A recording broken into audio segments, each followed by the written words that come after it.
আজকের ক্লাসটি মূলত একটি বিভ্রান্তির অবসান কল্পে আজকের ক্লাসকে আমরা সাজিয়েছি। শিক্ষার্থীবৃন্দ দেখো, প্রথমেই দেখো চারটি বাক্য। I drink water, I have a hot water pot, the fish live in water, I water the plant.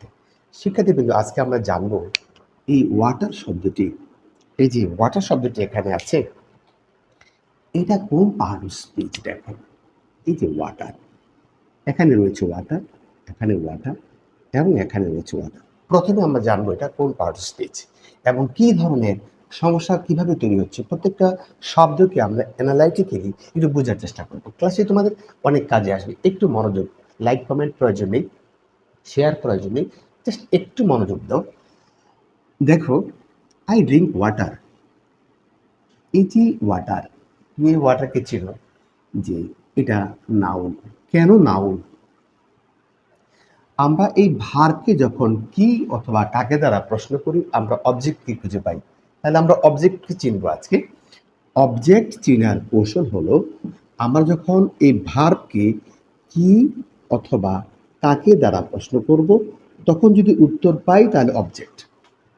দেখো, এই ভার্বকে আমরা কি অথবা কাকে দ্বারা প্রশ্ন করি।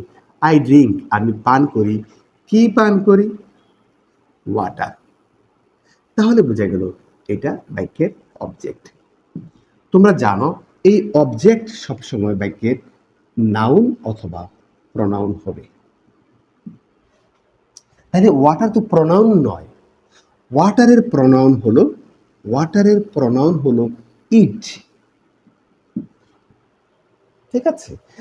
যেমন আই ড্রিঙ্ক ওয়াটার, নেক্সট বাক্যে আমরা বলতে পারি ইটস এসেনশিয়াল ফর লাইফ, জীবনের জন্য ইহা প্রয়োজন। ইহা মানে এই পানি।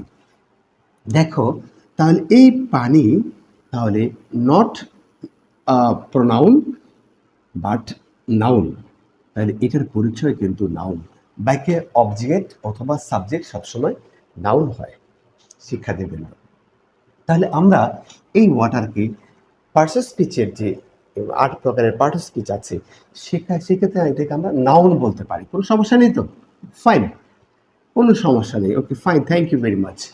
সো এবার আসো, I have a hot water pot.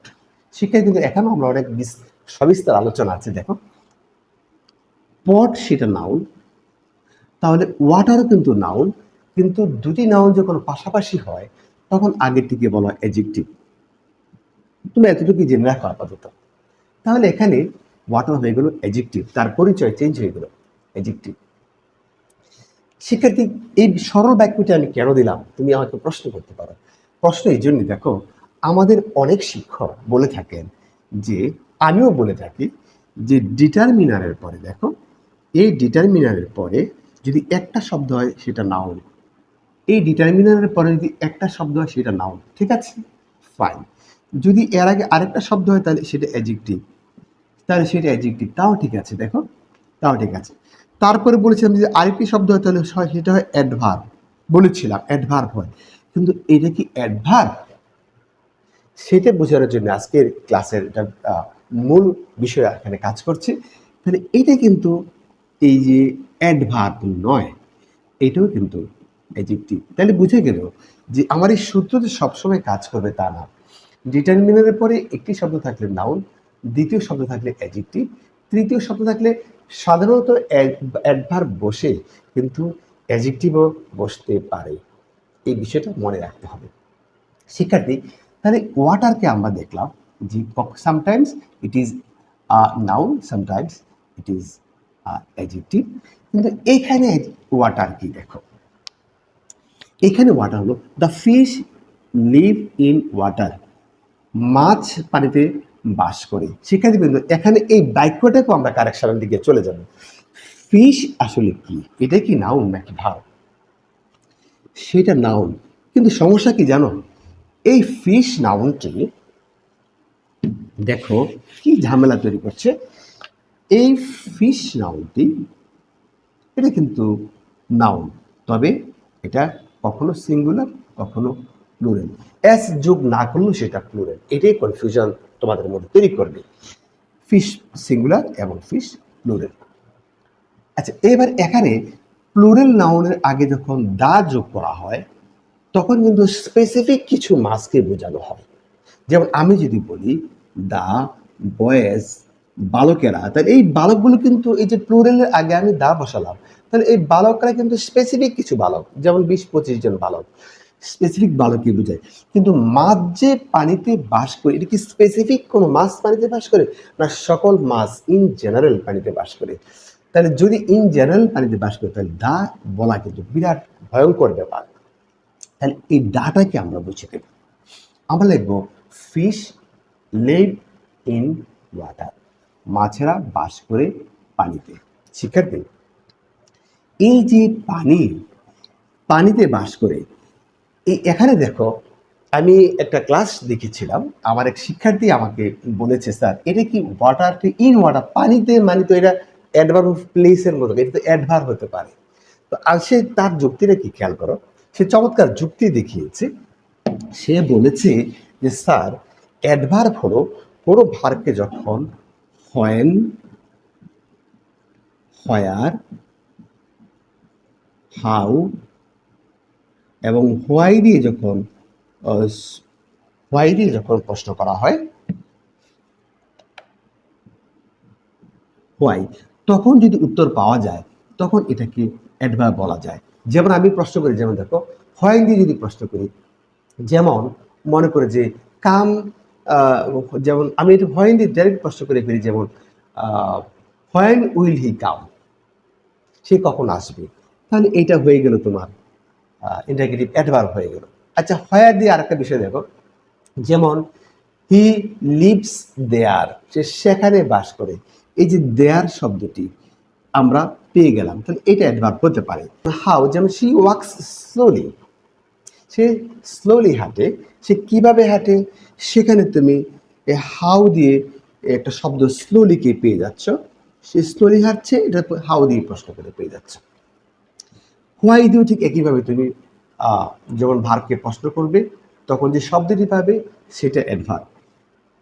শিক্ষার্থী দেখো, ফিশ লিভ ইন ওয়াটার, মাছ পানিতে বাস করে, কোথায় বাস করে, পানিতে। পানি, ওয়াটার অর্থ পানি, আর ইন যুক্ত হওয়ার কারণে হয়ে গেল পানি, এই তয়কার তে, পানি তে। দেখো ওয়াটার ইটসেলফ কিন্তু পানিতে নয়, শুধু পানি। এই যখনই প্রেপোজিশন যোগ করা হয়ে গেল তখনই হয়ে গেল পানিতে, অ্যাডভার্ব অফ প্লেসের মতো কাজ করছে। তাহলে ইন সহ কিন্তু ঠিক আছে, আমি মানলাম এটা অ্যাডভার্ব অফ প্লেস, ইন সহ। তাহলে বোঝা গেল এটা হলো অ্যাডভার্ব অফ প্লেস, মানে হলো এটা হলো অ্যাডভার্বিয়াল একটা ফ্রেজ, অ্যাডভার্বিয়াল ফ্রেজ হিসেবে কাজ করলো ইন ওয়াটার। তাহলে ওয়াটার, শুধু ওয়াটারটা কি, শুধু ওয়াটার এটা কিন্তু নাউন। এখানে কোনোভাবে এই ওয়াটারকে অ্যাডভার্ব বলার সুযোগ নেই, কারণ হলো প্রেপোজিশনের পরে যে শব্দটি বসবে সেটা নাউন। এটা আরেকটা পরীক্ষা, একটা আল্ট্রাসোনোগ্রাম করে ফেললাম মনে করো। আল্ট্রাসোনোগ্রামটা হলো প্রেপোজিশনের পরে যখন আমি শব্দটাকে পাবো সেটাকে নাউন বলে ফেলবো। কিন্তু দেখো এই প্রেপোজিশনের পরে যখন ইন যুক্ত হলো তখন, যখন যখন একটা নাউন যুক্ত হলো, যখন একটা মানে হায়ার প্রশ্নের জবাব দিল, তখন এটা কিন্তু অ্যাডভার্বিয়াল ফ্রেজ হয়ে গেল, কিন্তু the word itself is not an adverb. শিক্ষার্থী, এই সমস্যাটা হয়, হ্যাঁ হতে পারে তোমাদের।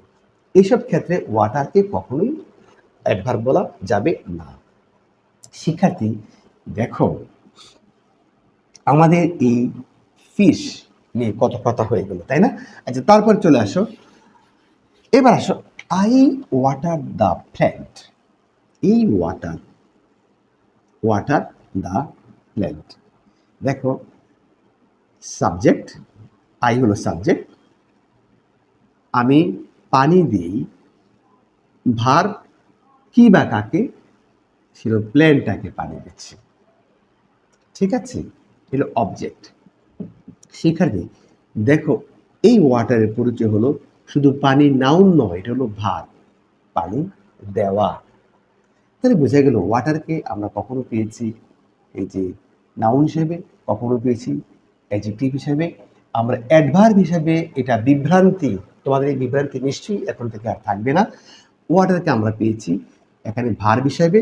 কিন্তু আমি যদি বলি যে হি ইজ আ ফিশ, সে একটি মাছ, এই ক্ষেত্রে কি? তো এখানে আরেক কয়েকটা শব্দ যোগ করব, ফিশ আউট অফ ওয়াটার, সে একটি মাছ আউট অফ ওয়াটার। এখানে ফিশ কি বিভ্রান্তিকর? ফিশ দেখো এটা কি নাউন নাকি অন্য কোনো পার্টস স্পিচ? হ্যাঁ, প্রকৃতপক্ষে এইটি ফিশ কিন্তু ফিশ না, আর এই পানি কিন্তু অর্থ এখানে পানি নয়। এখানে এ ফিশ আউট অফ ওয়াটার অর্থটা কি আমি তোমাকে একটু পরে বলছি, তবে একটু ব্যাখ্যা করে নেই।